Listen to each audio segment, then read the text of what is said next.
wisdom says you have to have your page up for 60 days before you can go live. So we still have 2 or 3 weeks to go. But we're also live on X, Rumble, Kick, Twitch, couple of other ones, but you can find us just about anywhere. But as I was saying, this week we have a special guest on our show, Steve Stern of Stern American. Steve has dedicated his life to preserving and protecting, or dedicated himself to preserving and protecting election integrity, as we've seen in recent years, recovering election integrity in this country. Steve has not only created a platform for expressing patriotic fervor, but has also become a prominent voice in the conservative movement. He has worked alongside many prominent leaders in the conservative community, such as President Trump, Steve Bannon, General Flynn, Mike Lindell, and many more. I can't really remember how I came across Steve and or his Stern American events, but we have been restreaming the last view on our Patriot Pulse platforms and our Two Guys Drinking Coffee before that. His events usually have many speakers on talking about various topics in the election integrity area. And he also has his own podcast called The Stern American Show. So with all that, I want to bring Steve onto the platform here and bring him on stage and say good morning, Steve. Well, good morning, guys, and it's great to be here. And we're going to give you some information that your people listening and the people that we'll send this out to want to know. So the first most important thing is to copy down my email, because that's the most important thing that's going to happen today. So if you're watching, get your camera out or get your pen and pencil out, and we'll show this a couple of times. Go to stern1054@gmail.com. I will answer a lot of things for you. And we have a lot of information to cram in a half an hour. Normally we do a little longer, but today was a little bit shorter. Unfortunately, we'll come back on again. So we have two things we're going to talk about today. Talk about precinct strategy and election integrity. And these are how all these things connect together. So over my shoulder, you see one picture of President Trump and myself. And that kind of leads us to the whole event that we're going to talk about and how this all started and what happened. So I am the vice chair of the Broward Republican Executive Committee. I think you can see that. And this morning at 7 o'clock, I went to breakfast, and you see I'm wearing my shirt. And somebody came up to me who happened to be there and said, "Hey, you must be a Republican because you're wearing a patriotic shirt." So I said, "Yes, not only a Republican, but we own the largest patriotic website in the world called theflagshirt.com." And I gave him my card. And that's the way we want to do this all over the country, because, you know, when you're wearing a USA hat and a patriotic shirt, people know that you stand for this country. So I came up to see President Trump. I gave him a couple of shirts. And, you know, of course, he always wears a suit, but hopefully for the 4th of July, he'll put on the shirts. So why did we go up there and what happened? So President Trump endorsed precinct strategy. What is precinct strategy? Precinct strategy is something that Dan Schultz and Steve Bannon worked on for 14 years. It's the Republican Party and how to get people involved. So President Trump endorsed that. And I was at a different event, which there's a picture of me behind here, but that was in Fort Lauderdale. And that's where I first met President Trump. And we were at this event at the arena, and I was there for 8 hours. And at the arena, we did a lot of stuff. We met a lot of people, but the main thing was visiting with President Trump. A funny thing happened. We were there for like 5 hours of meeting all kind of people, all his son and Dan Bongino, on and on and on. They just took us all around. How I got there was I was representing helping a candidate running against Debbie Wasserman Schultz down here. And she was invited, and they invited me also. And there was like 25 people with President Trump. So the picture we took, and I asked him, you know, he gave you 2 minutes just to say hello and take a picture. And I asked him, "Do you know what precinct strategy was?" He said, "No, I do not. But when we get in our little conference here with the 25 people, please talk about it." So we did that. I went in the conference, and he said, "Steve, if I knew about precinct strategy, I would have won the 2020 election." And behind me on the other picture That's how I got up to see him. Liz Harrington helped me get him to endorse precinct strategy. She flew in, and a funny thing happened. 2 weeks before this picture was taken, I was supposed to see President Trump. He canceled because he had to go to New York, and I figured, well, I'm not going to get to see him because who knew? But then they called me and said, okay, you're going to be there 2 weeks now, and I know that he's going to be there because there's a big event, and that event happened to be one that I was planning with two other people from United West and Tom Trento and Michelle Swinick from Jexit. And both of them and myself and a number of other people planned an event to give President Trump an award for everything he did for Israel. So I was there at 4:30, and I was there for about 45 minutes. And this was 2 days before the last 2020 election. So a lot of things happened because as I was sitting there 2 days before the election, he was talking to his pollster a lot of times while we were sitting there. There was 5 secretaries, my wife and my grandson. So we won't talk about everything because we've got limited time today, but we'll tell you what happened. So I asked him if he would speak about getting people involved in these rallies, and he said he would, and he did. And one of the most important things, which we'll talk about, he talked about Protect the Vote and Trump 47. Protect the Vote is how you get poll watchers and poll workers. And I was instrumental in getting 40,000 poll watchers and poll workers for the Republican Party by being on 134 programs and naturally being on Bannon, John Fredericks, Steve Gruber, many on Real America Voice, where that's where I started the career. So Steve Bannon had me on, and what happened was how I first got on Steve Bannon. All this ties together. I saw Dan Schultz on Steve Bannon 4 years ago, and I called Dan up and I said, "Hey, we got a lot of success stories in Broward County." And, even though Broward County is still blue, we're turning it red eventually because every year we have more Republicans, less Democrats. So I got on Steve Bannon about 4 years ago because what happened was when I called Dan, he called Steve. Steve said, well, yeah, we want to have success stories on. And here's another funny story. I got on there about 2 weeks after that. They Skyped me. I had no idea what Skype was, but we got Skype. And they said I'd be on there at 10:15.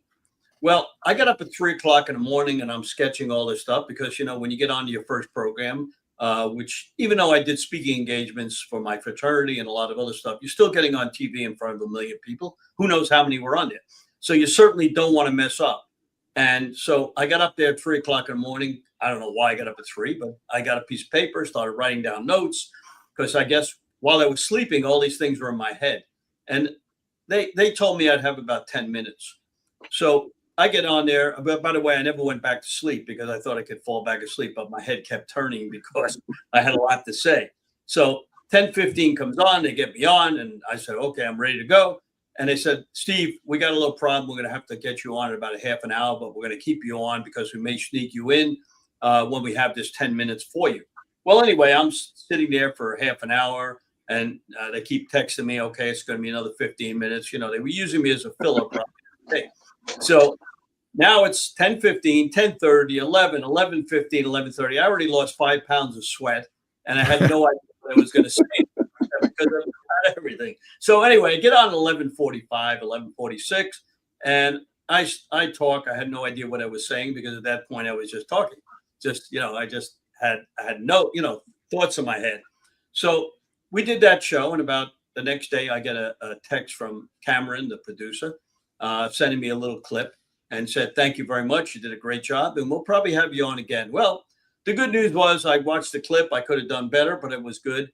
And we got the message out. And about 2 weeks later, they got me back on again. And I was probably been on there 100 times.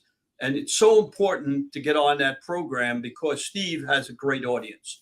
And he's done a lot for me. And what happened was, when I saw President Trump back there, again, we'll talk about that. He asked me what I thought about the 2024 election. And I said, well, look, they're still going to steal it. They stole it in 2020. The same thing's going to happen in 2024. He said, I agree with that. Right. So he said, Steve, I know you do a precinct strategy Zoom meeting because Liz Harrington told me, and I've seen one of them. And can you do your election integrity with the precinct strategist? I said, Mr. President. At that time, he wasn't president, but I still called him Mr. President.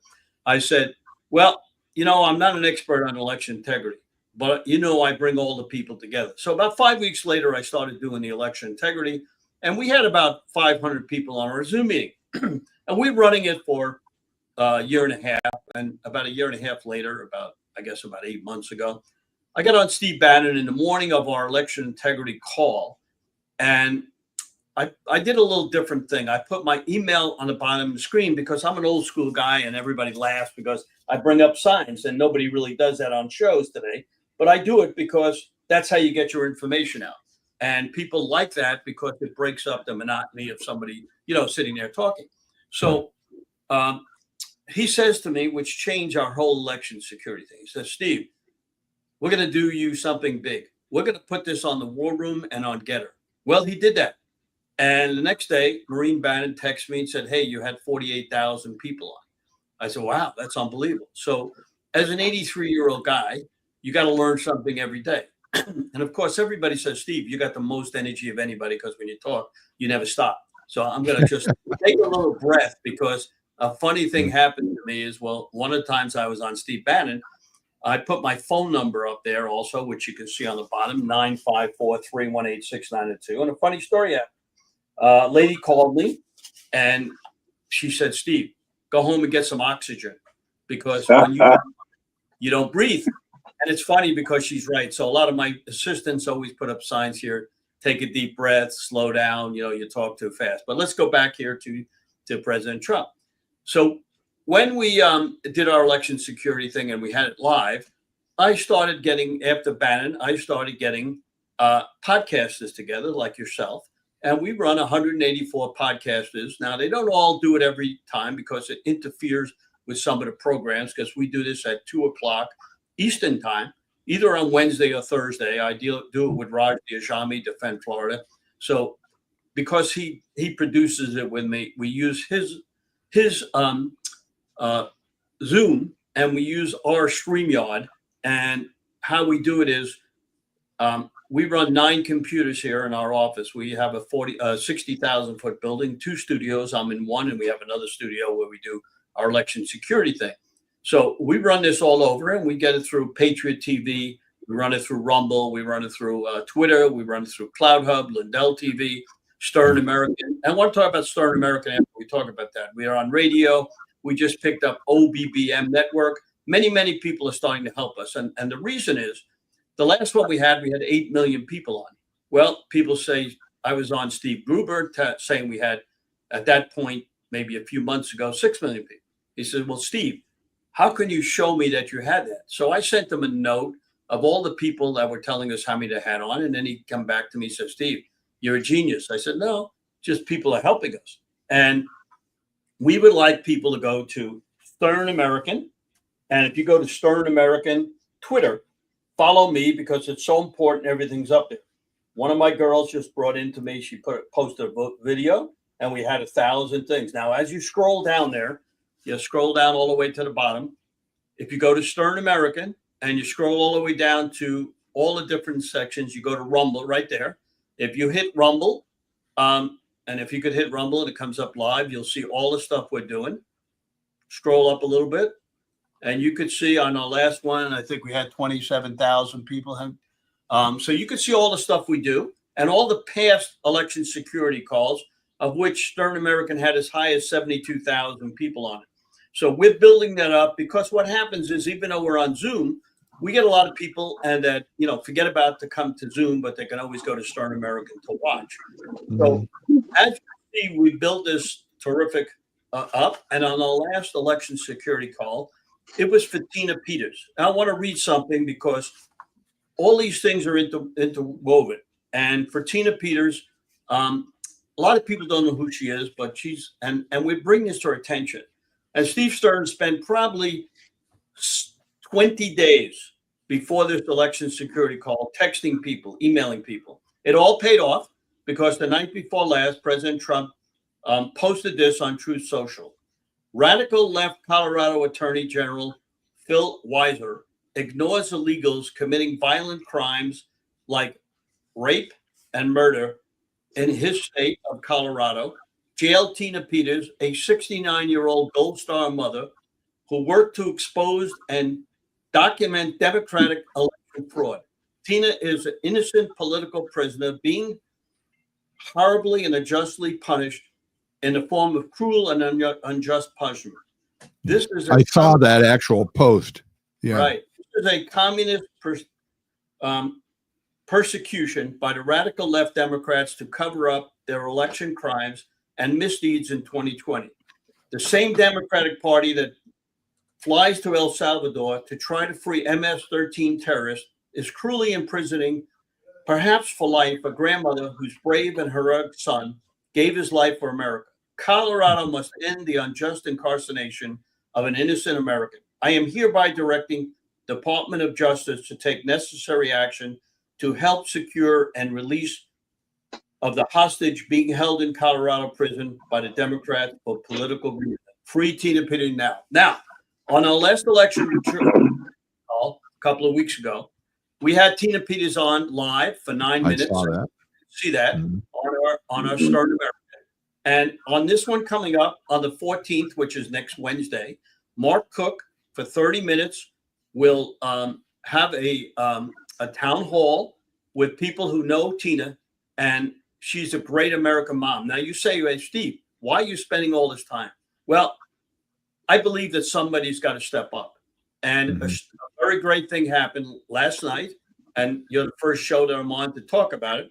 Last night, about a month ago, I got Peter Tickton, not knowing that all this was going to happen. Peter Tickton spoke at our Republican club. So a lot of people don't understand how these clubs work and everything. So the Broward Republican Executive Committee charters clubs. We have 12 clubs, and I am the vice president of the Western Republican Club. So we invited Peter Tickton, not knowing that last week he issued a lawsuit in Colorado for a habeas corpus for Tina Peters.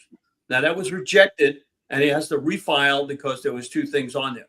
So we have Todd Callender, Cloud Hub, who also puts our stuff on there. He's working on that. We have people all over the country working on it. So what did we do on this election integrity call last time? We had a call to the governor.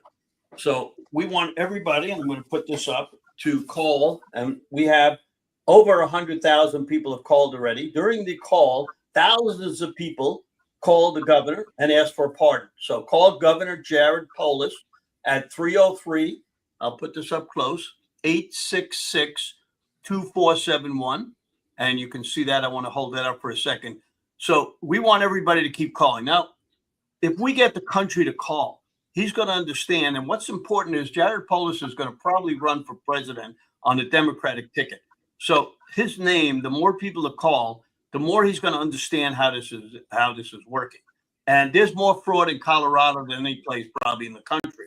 So we're fighting that. And I have called every chairman, every previous chairman in Colorado to get involved with us. So who else did we have on this election security call? We had Mike Lindell. Mike met with President Trump about 2 months ago. And as he was sitting there talking about all the fraud and everything that was going on, he turned to President Trump and he said, Tina Peters. And President Trump turned to his 4 attorneys on the side and said, you, as my attorney, do whatever it takes to get Tina out of jail. And he's going back up again. So he has talked about this on our election security call. And then we had Kimberly Fletcher from Moms for America. She's going to help us with 500,000 women. We had Catherine Engelbrecht from True to Vote.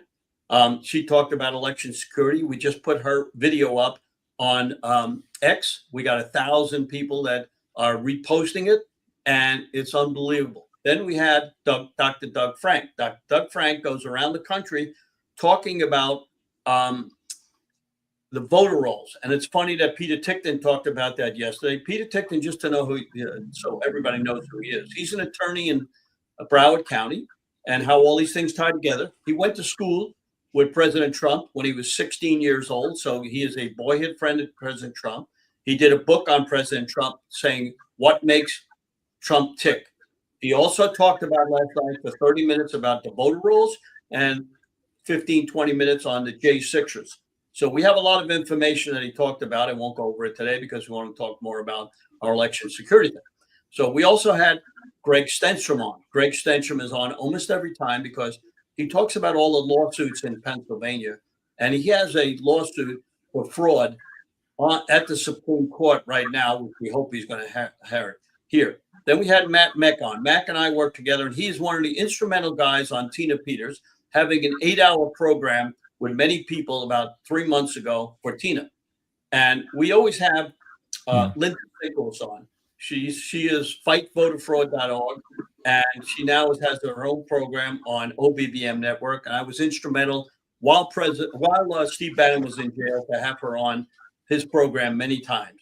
So you could see how important all these people are. The most important guy we had was Joe Hoft. Joe Hoft is a corporate guy, host of the Joe Hoft Show. He works with Gateway Pundit, so he's always putting articles on that. So I'm going to rest for 1 minute while you ask a couple of questions. Then I'm going to tell you who's going to be on our election security call, May the 14th. And Okay. Go ahead. I'm going to put this up so people can see this with our flag shirt. If they want to get a flag shirt, www.flagshirt.com. My phone number, I won't answer it, but I will call you back because we get a lot of calls that are prank calls. Because when we're on with 1 million people, sometimes there's a couple of Democrats seeing just so they can be cranked.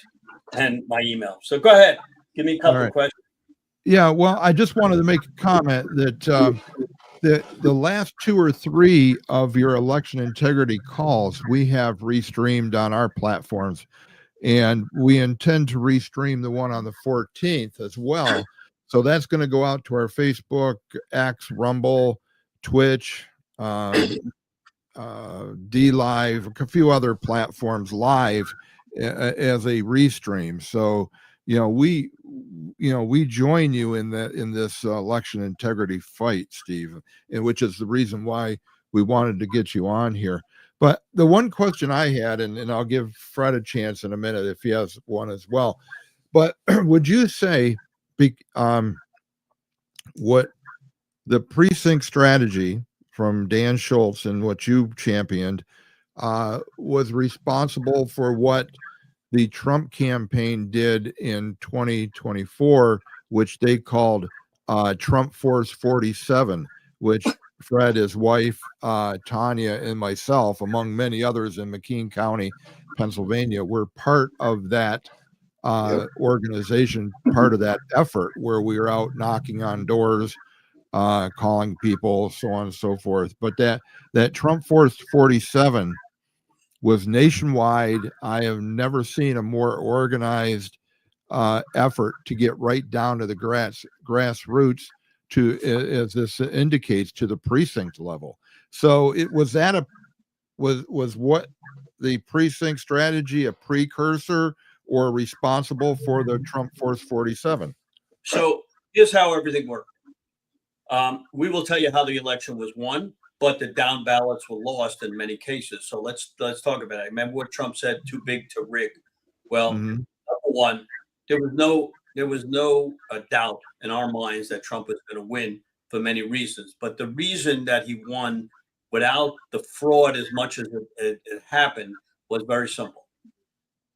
And we could have done a lot better. As many as Trump won, he probably won millions more votes, but they were still stolen. And I'm going to explain to you what happened. So he got Michael Whatley to be the head of the Trump campaign, and he got Laura Trump. So you got the RNC, which we're part of, right?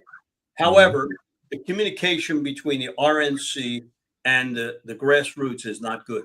Now, how do I know that? Because I was directly involved with them. They gave me a gold star for getting 40,000 poll watchers and poll workers. So how did we win this election? Very simple.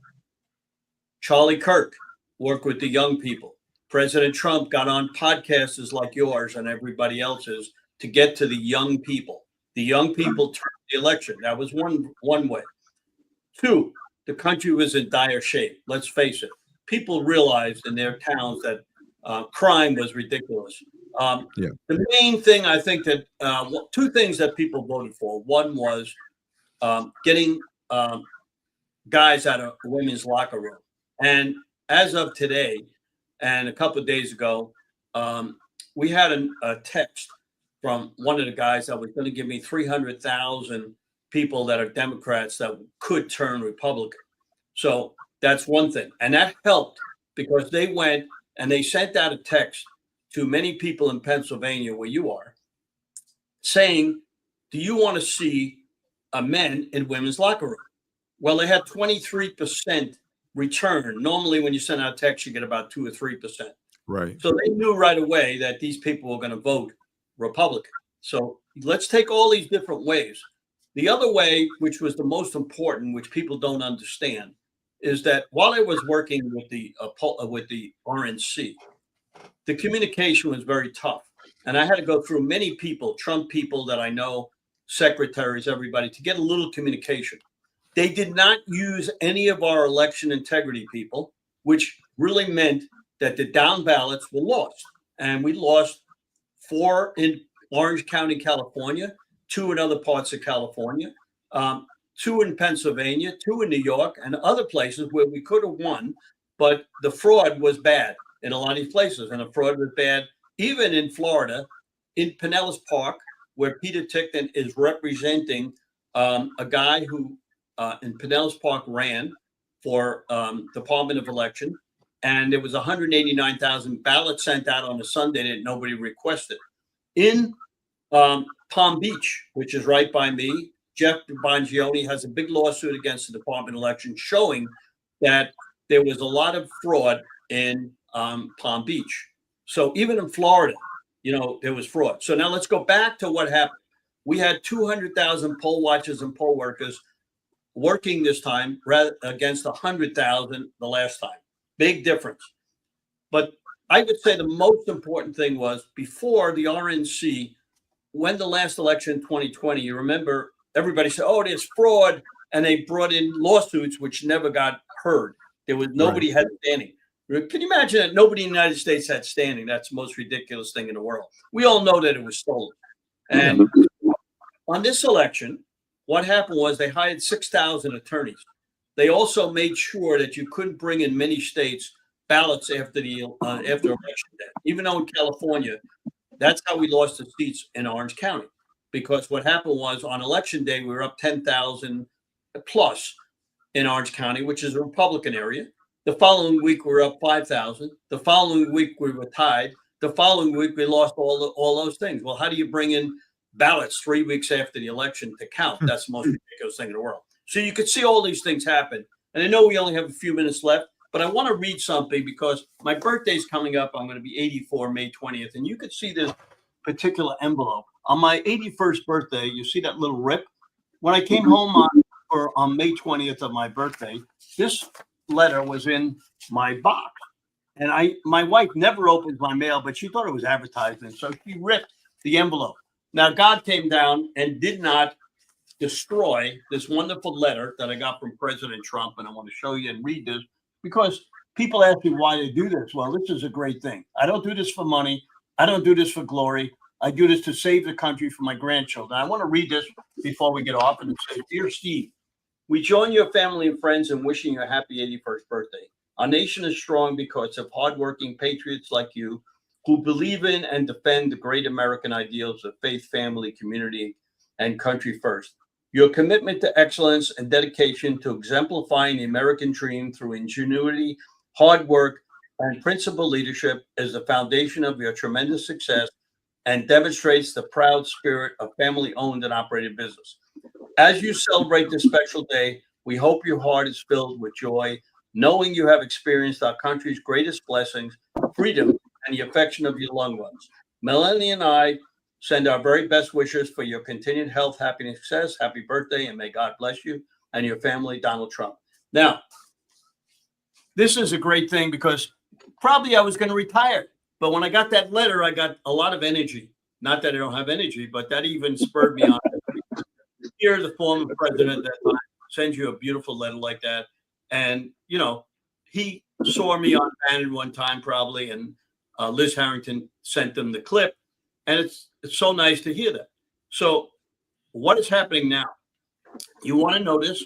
And before I forget, because I always forget, there's a gentleman, and you want to see this. This is magnificent. You see these rings? Every birthday, this gentleman in the Carolinas send me these rings. There's 47 for my last birthday. I don't know what he's going to send me this one. This is one birthday, Trump. So this is a magnificent thing. And I'm in charge of fundraisers for Broward County. Our last fundraiser, Trump didn't actually send me 24 of these to give out to people. When I gave them to people with the Trump ring, because they are magnificent, I don't wear any jewelry, but if I was going to wear it, this is magnificent. So people send me pictures, and when you give somebody something like that, it's phenomenal. So we got about 2 minutes long.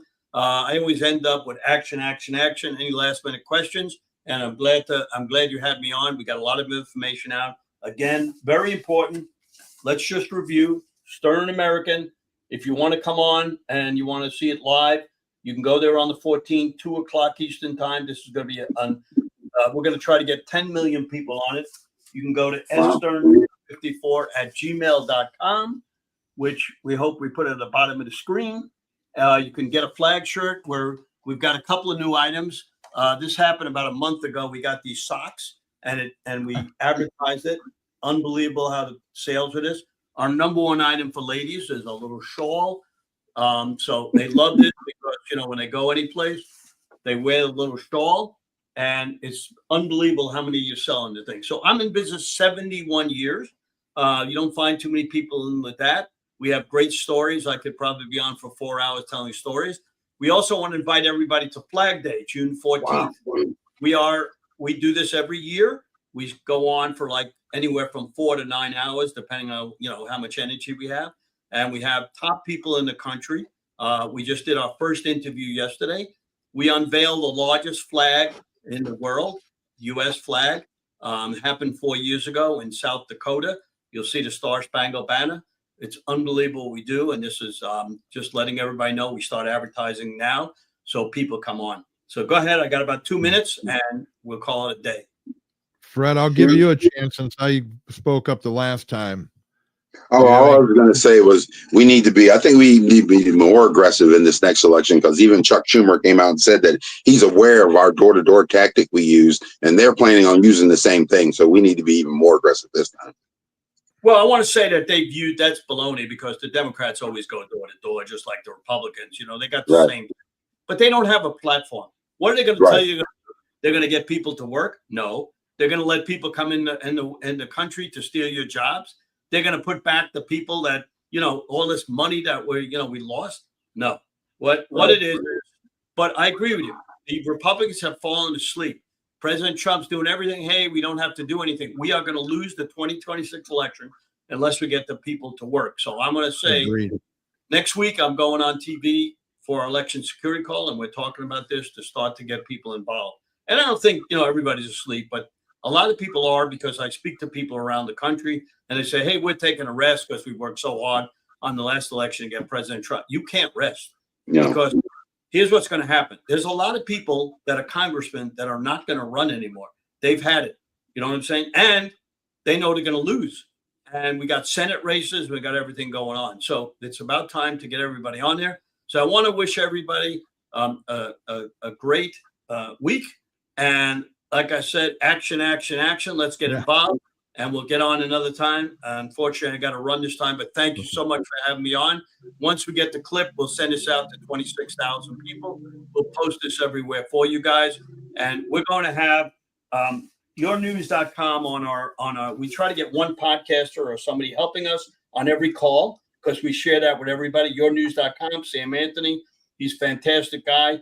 He'll put your podcast on his thing live. So you want to get a hold of him. So again, thanks very much for having me, and have a blessed day. All right, Steve. Thank you very much. We'll be in touch. Enjoy the rest of your day. Wow. He's got him. I love it. I'd like to get one of those rings though. I don't know. I don't know if I could I don't think he took a breath, did he? No. It was good though. It was good. Well, I'll tell you what, just to kind of continue on what he was talking about, and I would have liked to have had more time to talk to him, is one thing we did in Pennsylvania, which, I agree with him. Now is not the time to rest on our laurels. We have to keep pushing and pushing hard. But unlike some of the other states, we actually, when I say we, the Republicans actually won the down ballot races. Mm-hmm. We got McCormick in as senator. We got Stacey Garrity reelected as treasurer. We got Tim Dufour reelected as auditor general. And we got, oh God, I just had his name on the tip of my tongue, attorney general. Help me, Fred. I can't think of his name. Anyways, it'll come to me in a minute. This is what happens when you turn 70, I think. But anyways, we did do the down ballot races. Now, to emphasize what can happen if we just go to sleep.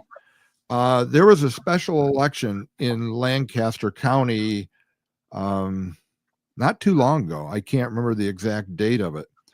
But Lancaster County is heavily slanted towards Republicans, very conservative county. And they had a special election for a representative, I think it was. And the Republicans didn't do anything. They just thought it was a shoe-in. They didn't work. They just put their candidate up, and the Democrats ate their lunch. The Democrats won that election by a landslide. Well, I don't know how big of a landslide, but they won when they shouldn't have, because the Republicans have the majority in that county, Lancaster County. It is a terrible, terrible black mark on the state GOP committee for letting that happen.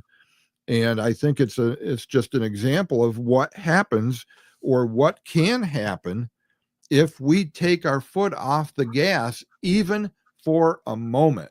You know, we're talking about, we talked on the last podcast about these we've got 2 races in the primary to determine who's going to end up in the general election, but we've got a seat on the Commonwealth Court, a seat on the Superior Court, both appellate courts in the state, and we need to capture those. In November, 3 radical left legislate from the bench Supreme Court justices will come up for a retention vote.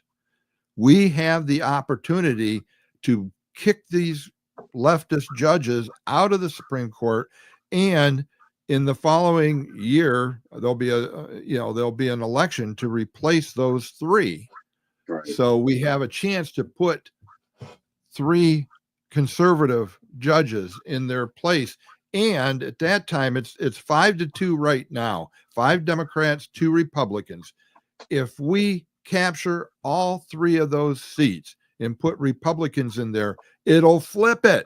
It'll be 5 conservative Republicans, 2 Democrats. That is how critical, that's how jugular this issue is. We have to, we just have to, we have to get out. We got to talk to people. We can't let our foot off the brake. And that's another thing. We need to stop celebrating these small victories. We need to realize this is a long-term thing. We got to keep going. We got to keep pushing. And the fact that it's a pattern, you can even see it just for sense of when our fight against the school board. Once they got the mask out their face, a lot of parents just disappeared. No longer fighting. We can't celebrate the fact that Trump just got the presidency. There's a lot of other positions that are way just as important as the presidency. And if we go to sleep on that, they're just going to sneak in and steal the power right back from us again. Yeah. And we have every county in the country has municipal elections. They have, school board elections, and every single one of those are important. That's what the idea of that precinct strategy is. It's not just a strategy to rally the local precincts for national elections. It's a strategy to get the vote out and get the conservative candidates elected. So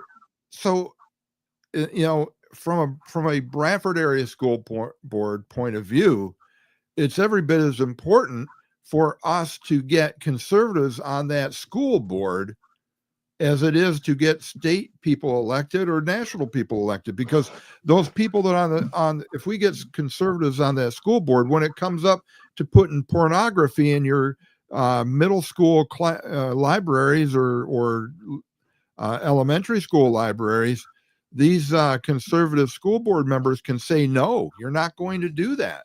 Right. But as Tanya, Fred's wife, Tanya, has worked diligently to uncover the kind of filth and the kind of pornography that they're putting in these libraries in the guise of inclusion. You know, it's everybody's got to be included, which includes, you know, pedophiles, which includes gay sex. You know, they're teaching our elementary kids about gay sex, and they're indoctrinating them. And this is being done in the schools with taxpayers' money. Money. I don't know. Did Fred? Did you agree for that? Did you say my tax money can go to that? No, but they're also telling these kids that this is totally normal. They're trying to put it in their heads that this is totally normal. This is the way it is. I actually had a librarian who's in charge of the book say to me perfectly, well, this is normal. I wouldn't have a problem with my own kids reading this. You know what else they're trying to normalize? I just saw this in an article, and I wasn't prepared to talk about it. Maybe I'll research it and bring it on next week. Well, I can't next week. We got another guest, but the week after. But they're normalizing the, how do they term it? The minor attracted Yep. people, minor attracted individuals. So they're normalizing pedophilia. Yep. You know, this is the kind of stuff, and this is a small minority of people.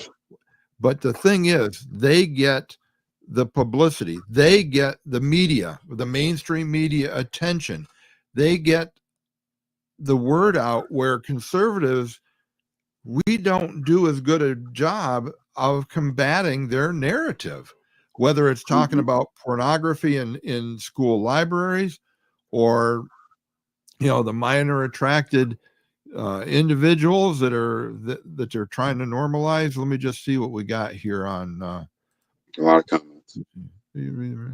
School board for the sake of, yeah. I mean, this, you know, I know many people, you and Tanya included, have chosen to homeschool their children. And I applaud that. I think that's the best way to do it. But a lot of people either don't have the wherewithal, don't know how to do it, or keep in mind, there's a lot of people in this city, especially in Bradford, that are low income. They're not, you know, they look at school as a babysitter, I think, where they just send the kids for 8 hours a day so they can do whatever they want to, which sometimes isn't the very best things to do. And a lot of our kids in this community depend on schools for 3 meals a day. Right. They get breakfast, they get lunch, and they even get after school meals now. So it's important, because there's always going to be people in public education. So it's important that we educate them, not indoctrinate them. Go ahead, Fred. Yeah, and I just think that so many people are caught up in the money thing that they don't realize that your kids are going to become the product of who they spend the most time with. Yes, I realize people have to work. Yes, I realize you need to make a living. My wife sacrificed all of that to make sure our kids didn't get brainwashed. Yeah, and that's really what it's about. Yeah. You know, I'll tell you, I won't say names, but I have relatives. I've got children of friends that you hear the stuff coming out of their mouth, and they're almost regurgitating the crap that's being shoved in their heads in school. Absolutely. And it's all leftist, Marxist narrative. that is intended to take down it. Well, first of all, they destroyed the family unit. They did that in the 60s, and now they're destroying every bit of the fabric of our society in order to take it over, in order to make it a Marxist socialist country, which is just another name for communism. It's like putting lipstick on a pig. You can call it socialism, but it's nothing more than communism. Socialism is coercion without a gun. Communism includes a gun. I probably won't get liked for saying this, but I'm going to just say it. Welfare system was created to break down the family. Women get more money if they leave their man than to stay with their man. It is not designed to keep the family strong. It's designed to break down the family so that they get more assistance from the government, making the government the father of that home. And that's the problem. They want more money, they want more assistance, and they will sacrifice their family to get it. Yeah. Now, Fred, I'm going to put you on the spot because you've talked to me many, many, many times about your life growing up. You grew up in the projects down in Florida. Yep. Explain to everyone, including myself, what it was like and how they pushed you in a direction. You fortunately broke out of it, out of that cycle. But explain, because I know you've got family members even that are still sucked into that, like you say, that welfare system that makes it's a prison without bars. Right. Exactly. Go ahead. To me, it's legalized slavery. It's legalized slavery. They control them by how much they can give you and how much you'll do. And if you go get a real job, if you go, say, for instance, once you go get a job, you can't get back on assistance for an entire year. So there's a fear factor for a lot of these people. They won't even step out of that off that curb to even try and take a chance to change themselves. But they control you. You control how much money you make. They control how much is coming in and out of your house. And then you live in situations where you can't even leave your bike outside your house without it being stolen. I mean, it's so bad because everybody's in the same situation. And then the pressure for these kids to get involved with crime is so easy. Think about it. You're living in the projects and you're a kid, and some guy comes along and shows you how you can make 10 grand in 2 weeks where your parents are struggling to even make $1,000. So they sell dope. Well, guess what? The police know that this is happening, but they're still arresting those kids in the projects. You know why? They're not going after the big fish. They'll arrest all these other kids because it keeps the welfare system working. Yeah. Because now the man's in jail. Now he can't get a job so now welfare is still working. The wife leaves the husband. It's all legalized slavery to me. Well, and unfortunately, what it has become over the years, used to be welfare was a stopgap. In other words, you lose your job, you don't have an income. We can provide you help with food, maybe with clothing, with a little bit of money to get you by until you get back on your feet. All right. Now welfare has become, and I don't even know how we got down this road, but welfare has become a career choice. I mean, seriously, we have multi-generational welfare recipients. Mom and dad were on. Now, the kids growing up, they get on it. And it's usually the girls in the family, because the first thing you do is they get pregnant and then they don't have a job. So they go on welfare. They get money for kids. The more kids you have, the more welfare money you get. Mm-hmm. And I've witnessed this with acquaintances that I know right in this city that are in that system. And it's by design. It's by design, because if you're going to vote for a candidate and one candidate saying, vote for me, I'll give you all this free stuff. And the other candidate saying, vote for me, I'm going to help you build yourself up, so you can get on your own, work, make a living, and have some pride in yourself. you're looking at, okay, I'm getting free stuff. I've got to work. I'm getting free stuff. I've got to work. What are they going to do? I mean, human nature says, show me the money. What's that movie? What's that from? Show me the money. Show me the money. Yeah, I remember. I But can't remember. one point I want to make, though, the reason why I think it was more effective for me wanting to get out of this, because today, back then, the welfare system only gave you certain things. You got a certain amount of beans, certain amount of rice, certain amount of milk, certain amount of cheese, certain amount of cereal, certain amount of this, certain amount of that. Now, the welfare system, they can buy whatever they want, however they want. I mean, I joke about this all the time, but you can usually tell when you're in the grocery store, you see this cart that's got 4 or 5 steaks in it, and the working man can barely get one package of steak because it's so expensive. They can do whatever they want now, so it's not a system encouraging them to go out and try to live better because they're living better on welfare. It's so stupid. But at the same time, if they make too much money, they take it away. If they make money, they pull them off the system immediately. I've got a couple comments here I want to show. This is Charlie. People need to think like they are in a war. You don't just win one battle and come back 4 years later. That's right.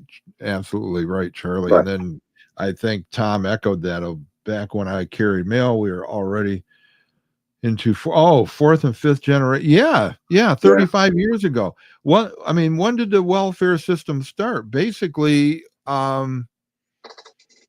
was it under FDR? I mean, the New Deal? Or was it under Johnson? I can't remember when the actual welfare system started. I'll have to do a little bit of research. Or maybe one of our listeners, Tom, Christy, somebody, maybe you know the answer to that. I don't know when it actually, when it started, they would get food stamps. Right. That was, and then you got a little bit of cash if you needed it. Now it's, what is it, an EBT card? Yeah, like a digital card. And that's more dangerous than the food stamps, if you ask me. Yeah. Because all they have to do is have the code to that digital credit card, and they can do the same thing they did was taking the food stamps. They used to say that people on welfare sold their food stamps. Well, they still are selling their cards, but they're just giving them the code and handing them the card. Yeah.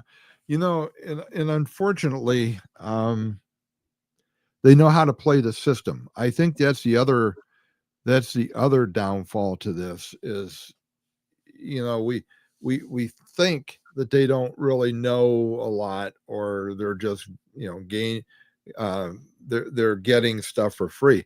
But I know people that are gaming the system. They know how the system works. They know how to get more. And it's not just from the government. I went to a church years ago. Don't go there anymore. But there were people that would come in. They were low income welfare recipients, and we would try to help those people out. We would never give them money, but we would take them grocery shopping, or we would, if somebody come in and said, I've got to get to a hospital and I don't have gas for the car, we'd put gas in their car. We wouldn't give them money. But one time this lady says, I don't have any food. Can you help us? So one of the parishioners got money from the church, took this person grocery shopping, bought her groceries, and actually brought her back home and brought the groceries in. And he was floored when he was going to help her put them away. He says, when we opened her cupboard, she had more food in that house than he did in his house. It was almost obscene. And what some of these people do is they're gaming the system. They'll go to this church this week. We'll go to another church next week. We'll go to another church the following week, and we'll just keep asking. They're gaming the system. Right. I don't know how to stop that part of it, but because especially in a church environment, you're encouraged to help your fellow man. You're encouraged to, if somebody comes to you for help, you're encouraged to help. I don't know how to make it so that they don't game it anymore, but it's getting so bad. It's getting so bad that churches are having to communicate with each other just to say, hey, look, this family came to me and they wanted this and we gave them this. Because what they'll do is they'll come and they'll hit like 5 different churches in one area. using the same story on all 5 churches. They're getting money from all of them. And it works because most people just give it away. But at the same time, it's dirty. It's dirty. They know what they're doing. 1935, Tom says. Yeah. Welfare And, started. Tom, well, Tom, Eddie, and so yeah, the Social Security Act. Yeah, and it says you couldn't even own a vehicle then, Tom. And you're right. I remember that. But now again, you've got I've got one right down the street, a welfare recipient that has a better car than I do. Now keep in mind, it's by my choice.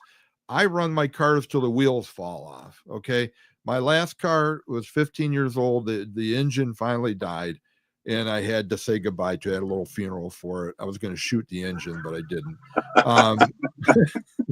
But in other words, and it's not just being frugal. I just don't believe in putting money into things that are going to depreciate.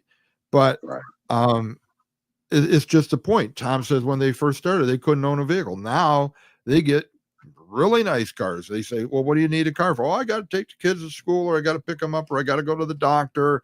I've got to do this. What about public transportation? Oh, they get free cell phones thanks to Obama. Yeah, forgot about that too. So yeah, and Tom Conley also said there the 3500 Franklin Road. So I did hit it right. FDR. So I get a point today, Fred. Yes, you did. It was FDR. Oh, Tommy, what are you saying here? Well, down the way. Oh, a Hummer. That's pretty. I want to know how they put gas in that thing. There's a big tank, and it gets like 6 miles to the gallon. Mm-hmm. Oh, well, I'll tell you what, we did a good job of stretching out 25 minutes here, Fred. Yeah. I wanted to mention that we got another guest coming on next week. Sandy Meraki. She is and I'll be putting some posts up to kind of introduce everybody to her, but she's a lieutenant, Air Force lieutenant colonel, retired. She was a Air Force pilot, a test pilot, and I think she was a fighter pilot too. Unfortunately, she was vaccine injured, which if any of those of you that have been in the military, and I know there are a lot that want, that listen to us here on this podcast, you don't have a choice when you go in the military whether you're taking the vaccines or not. Well, your choice is to get out with probably a general discharge or worse. But she was vaccine injured with one of the vaccines that they forced her to take, and she lost her ability she lost her pilot's license. She could no longer fly. So the greatest thing she loved to do was taken away from her because of a vaccine injury. She went on to get her PhD in physics. She taught at the Air Force Academy, and she has seen what has happened to our country, how our country has been taken over by globalist regimes, and basically, but our country has been usurped, and they're fighting against that. And she's going to be on to tell us what they're doing, and I encourage everybody to be there, because she's going to tell you some stuff that's going to knock your socks off. So that's next week on the 14th. And I guess that's it. Unless you have did we miss anything, Fred? Is there anything else that you wanted to cover? The only other thing I wanted to mention, but really ain't got a lot of time, was you guys wanted some arrests. Well, Pam Bondi just arrested 15 illegals running a fentanyl scheme, and they had over 3 million fentanyl pills that they actually disguised them as different pills to give to people. So people are starting to get arrested. For you guys that don't believe that any arrests are going to happen. Yeah.